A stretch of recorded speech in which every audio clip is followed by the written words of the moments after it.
सबसे पहले एक सवाल, क्या मलयालम सिनेमा तमिल, तेलुगु और कन्नड़ा से अलग है? क्यों Hindi audience south type movie का रेफरेंस देती है? As an Indian with north India as my base, Hindi is my first language और हिंदी ही हमारी डेली रूटीन में यूज होती है और बॉलीवुड मूवीज हम लोगों की फर्स्ट चॉइस रहती है एक जनरल केस सिनेरियो में। और अगर मैं थोड़ा रिवाइंड करूं तो हमारे लिए बाकी सारी लैंग्वेजेस की मूवी तो रीजनल कहलाती थी और जो बॉलीवुड के बाद जो इंडस्ट्री सबसे बड़ी लगती थी वो थी south film industry. During 90s we use to think south की मूवीज जो होती हैं उनमें थोड़ा स्क्रीन शो होता है या तड़कते भड़कते गाने होते हैं या फिर ओवर द टॉप एक्शन होगा। ऐसी थी एक इमेजिंग साउथ के सिनेमा की हमारे लिए। हाँ, और हमारे लिए कन्नड़, मलयालम, तमिल, तेलुगु ये सब एक ही चीज थी और वो थी साउथ वाली मूवीज। पोस्ट 90s ग्लोबलाइजेशन होने के बाद और सैटेलाइट और साथ में इंटरनेट के इन्वेजन से वी स्टार्टेड गेटिंग इन्फॉर्मेशन और फिर थोड़ा थोड़ा डिफ्रेंशिएशन होने लगा तमिल, तेलुगु, कन्नड़ और मलयालम मूवीज में।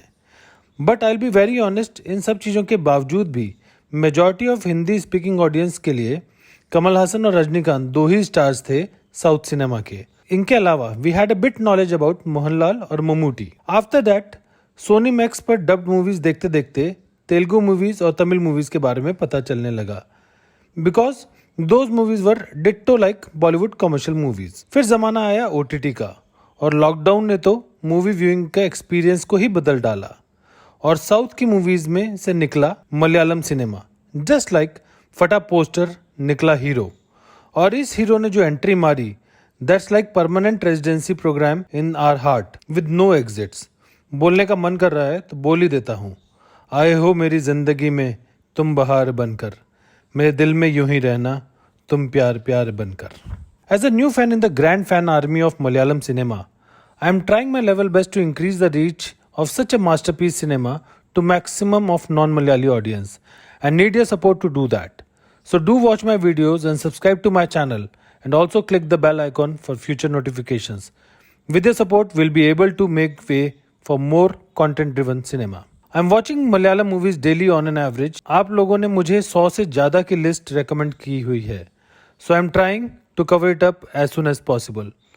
और I will try to make a guide of movies for amateurs to Malayalam cinema. आज with my video, I will try to tell the unaware people what makes Malayalam cinema different from other three sister languages of South, that is Tamil, Telugu and Kannada. Malayalam cinema is different and has its own identity and the quote says it all. कुछ अलग करना है तो जरा भीड़ से हटकर चलो।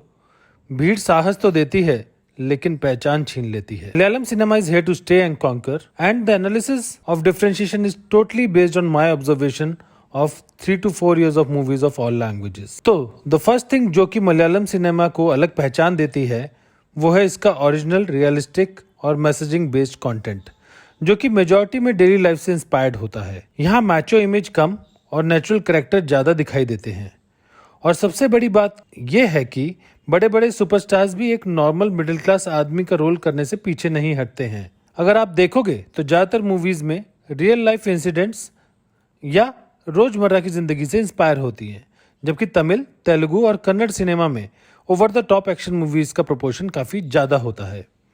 Malayalam cinema is all about common man conflicts and situations and such situations lead to movies like Kaala which had great characters of the lead और अंगमली डायरीज। अगला रीजन है Malayalam cinema is grounded to the roots. If you will see majority of the successful movies in the Malayalam are grounded and are set in Kerala itself. मतलब ऐसा लगता है कि केरलाइट्स और Mallus wants to promote their heartland rather than exploring global tourism unlike Bollywood और other regional cinemas. गर्व से कहो हम केरलाइट्स हैं और आइए आप हमारे कल्चर, हमारे ट्रेडिशन और हमारी वैल्यूज को देखिए through the medium of our beautiful cinema. Such thought process और ये दिल से निकली हुई आवाज मलयालम मूवीज को ऑडियंस से और ज्यादा कनेक्ट करती है और गांव और कस्बों में बनी ये मूवीज दिल को छू जाती हैं क्योंकि they have a unique flavour of their land. और ऐसे ही थोड़े ना केरला को गॉड्स ओन कंट्री कहते हैं और केरला की अपनी सेटिंग स्टोरी में 4 चांद लगा देती है और चाय में चाशनी जैसी घुल जाती है। ऐसा नहीं है कि बाकी तीनों लैंग्वेजेस में लोकेशन बेस्ड मूवीज नहीं बनती, पर वहां पर आप पॉलिटिक्स मानो या ग्लोबल रीच मानो, ओवर द टॉप सिनेमा और लार्जर देन लाइफ हीरो वाली चीजें थोड़ी ज्यादा होती हैं। तीसरी चीज जो मलयालम सिनेमा को बाकी लैंग्वेजेस से डिफरेंशिएट करती है वो है story telling technique, but without any set formulatic approach. अगर आप बाकी 3 लैंग्वेजेस में देखेंगे तो वहां सॉन्ग जरूर होंगे, एक उनका कोई कॉमिक कैरेक्टर भी डाल दिया गया होगा और इन सब के साथ एक नॉर्थ इंडिया से इंपोर्ट किया हुआ गुंडा। पर यह सब आपको मलयालम सिनेमा में कंपैरेटिवली कम देखने को मिलेगा, क्योंकि here the makers are more concerned about content, messaging, connect with the audience and above all delivery. जबरदस्ती मूवी को हिट कराने के लिए आइटम नंबर नहीं डालेंगे, ना ही स्टोरी को ब्रेक करने के लिए कोई comic infusion. They will try to stick to what they have visualised, as they know अगर they will deliver something bad they are not going to get another chance. चौथी चीज या fourth thing which differentiates Malayalam cinema, what I believe is actor first और character first approach.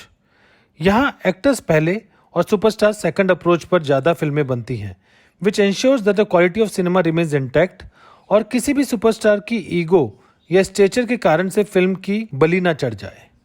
Simple और humble characterisation से audience बहुत जल्दी emotionally connect हो जाती है and this reflects in Malayalam cinema. यहाँ मैक्सिमम मूवीज में आपको रीजनल, मिडिल क्लास और lower class characters lead role में दिखेंगे, but they will have a story line which will make these characters a star over other superstars. जो पांचवी चीज मुझे नजर आती है वो है experimentation with story telling techniques.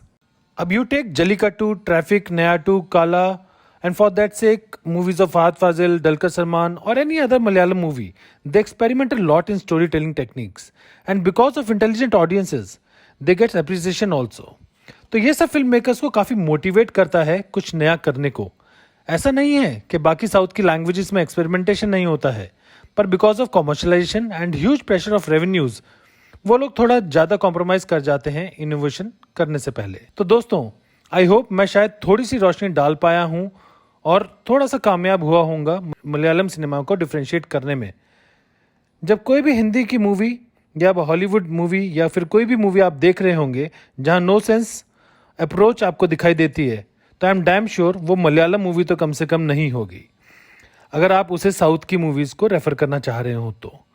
Malayalam cinema has really worked hard to create a niche for themselves and now their hard work and commitment towards new and fresh cinema is paying up and getting recognition and appreciation all across the globe. अंदाज कुछ अलग है Malayalam cinema के सोचने का। सबको मंजिलों का शौक है और इसे सही रास्तों का। सबको मंजिलों का शौक है, इसे सही रास्तों का। मंजिल सबकी एक ही है, रास्ते अनेक हैं। सब बदलते नहीं हैं रास्ते और इसको शौक है नए रास्ते बनाने का। ये था मेरा ऑब्जर्वेशन।